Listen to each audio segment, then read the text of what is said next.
Hi எல்லோரும் எப்படி இருக்கீங்க? நம்ம இன்றைக்கி நம்ம எல்லாருக்கும் ரொம்ப பிடிச்ச மட்டன் கிரேவி நல்லா சுருக்குன்னு காரசாரமாக வைக்க போகிறோம். இது வெறும் சாதத்துக்கு பிசைஞ்சு சாப்பிட்டிங்கன்னா கூட செம்மையாக இருக்கும். கண்டிப்பாக ட்ரை பண்ணி பாருங்கள்.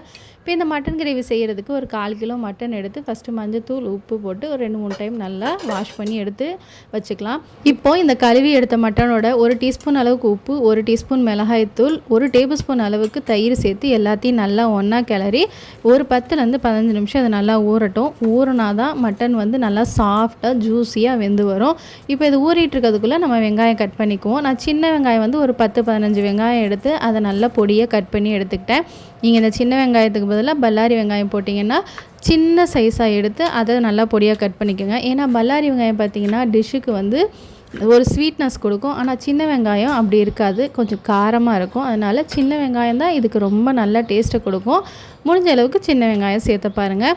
இப்போ வெங்காயத்தை கட் பண்ணதுக்கப்புறமா அடுப்பை பற்ற வச்சுட்டு நம்ம குக்கரை வச்சுட்டு 1 டீஸ்பூன் நல்லெண்ணெய், 1 டீஸ்பூன் தேங்காய் எண்ணெய் சேர்த்துட்டு அதோட ஒரு சின்ன துண்டு பட்டை, 2 ஏலக்காய், 3 கிராம்பு சேர்த்துட்டு அதோட கொஞ்சம் கருவேப்பிலையும் சேர்த்துக்குவோம். இப்போ இது எல்லாம் நல்லா வெடித்ததுக்கப்புறமா நம்ம கட் பண்ணி வச்சுருக்க வெங்காயத்தை சேர்த்துட்டு மீடியம் ஃப்ளேமில் வெங்காயத்தை நல்லா வதக்கிக்கலாம். இப்போ வெங்காயம் வந்து ரொம்ப வதங்கணும்னு அவசியம் இல்லை. இந்த மாதிரி லைட்டாக கலர் சேஞ்ச் ஆனால் போதும். சின்ன வெங்காயம் தான் வந்து சூப்பர் அருமையான ஒரு வதங்கும் போதே நல்ல வாசத்தை கொடுக்கும். இப்போ இந்த மாதிரி லைட்டாக வதங்கினதுக்கப்புறமா 1 டேபிள் ஸ்பூன் அளவுக்கு நல்லா இஞ்சி பூண்டு பேஸ்ட் எடுத்து அதுவும் பச்சை வாசனை போகிற அளவுக்கு வதக்கிக்கலாம். இது எல்லாமே ஃப்ளேம் வந்து மீடியம் லோ ஃப்ளேமில் வச்சு நல்லா குக் பண்ணிக்கோங்க. இப்போ நம்ம ஊற வச்சுருக்கோம்ல அந்த மட்டன் எடுத்து இதோடு சேர்த்துக்குவோம். இப்போ இந்த மட்டன் வந்து 10-15 நிமிஷம் ஆயிடுச்சு நான் ஊற வச்சு.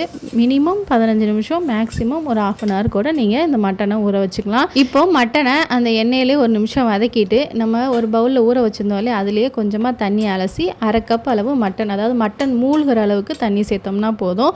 இப்போது மட்டனுக்கு வந்து கொஞ்சம் உப்பு பத்தாமல் இருந்தது, அதனால் திரும்ப ஒரு 1/4 டீஸ்பூன் அளவுக்கு உப்பு சேர்த்தேன். இப்போ குக்கரை நல்லா மூடி வச்சுட்டு ஹை ஃப்ளேமில் ஒரு விசில் நல்லா விர அளவுக்கு குக் பண்ணிக்கோங்க. ஒரு விசில் வந்ததுக்கப்புறமா லோ ஃப்ளேமில் ஒரு 6லேருந்து 7 நிமிஷம், மேக்ஸிமம் 8 நிமிஷம் வரையும் குக் பண்ணிக்கோங்க போதும். இப்போ அடுப்பை ஆஃப் பண்ணிடலாம். இந்த 8 நிமிஷத்துக்குள்ளே சில சமயம் ஒரு விசில் வரவும் செய்யும், சில சமயம் விசில் வராமையும் இருக்கும். உங்கள் குக்கரை பொறுத்து விசில் வந்து வரதும் வராததும் இருக்கும். அதனால் விசில் வரலைன்னா கவலைப்படாதீங்க. டைம் மட்டும் 7 நிமிஷம் 8 நிமிஷம்னு கணக்கு வச்சு பண்ணிக்கோங்க. இப்போ நம்ம குக்கரை ஓப்பன் பண்ணி பார்க்கலாம். மட்டன் பாருங்கள் அருமையாக சூப்பராக ஜூஸியாக வெந்திருக்கும். இப்போ இந்த தண்ணியெல்லாம் வற்றணும் இல்லையா, அதனால் திரும்ப அடுப்பை பற்ற வச்சு நம்ம வந்து மீடியம் ஃப்ளேமில் இந்த தண்ணி வற்றுற அளவுக்கு கொதிக்க விடுவோம். இந்த தண்ணி லைட்டாக வற்றினதுக்கப்புறமா 1 டீஸ்பூன் மிளகுத்தூள் சேர்த்துக்கோங்க. மிளகுத்தூள் இந்த அளவுக்கே வந்து நல்லா காரம் சுருக்குன்னு இருக்கும். ஏன்னா நம்ம இதிலே ஃபஸ்ட்டே வந்து மிளகாய்த்தூளும் சேர்த்துருக்கோம். உங்களுக்கு வேணும்னா இன்னும் நல்லா காரசாரமாக இருக்கணும்னா இன்னும் கொஞ்சம் நீங்கள் பெப்பர் பவுடர் கூட ஆட் பண்ணிக்கலாம். இப்போ பாருங்கள் ஒரு 2 நிமிஷத்துலேயே எல்லா தண்ணியும் வற்றி நல்லா சூப்பரான அருமையான கிரேவி ரெடி ஆகிடுச்சு. அவ்வளோதான், செய்கிறது ரொம்ப ரொம்ப சிம்பிள் தான், ரொம்ப ஈஸியானது. நம்ம ஊற வைக்கிற டைம் மட்டும்தான் ஒரு 15 நிமிஷம் 20 நிமிஷம் ஆகும்.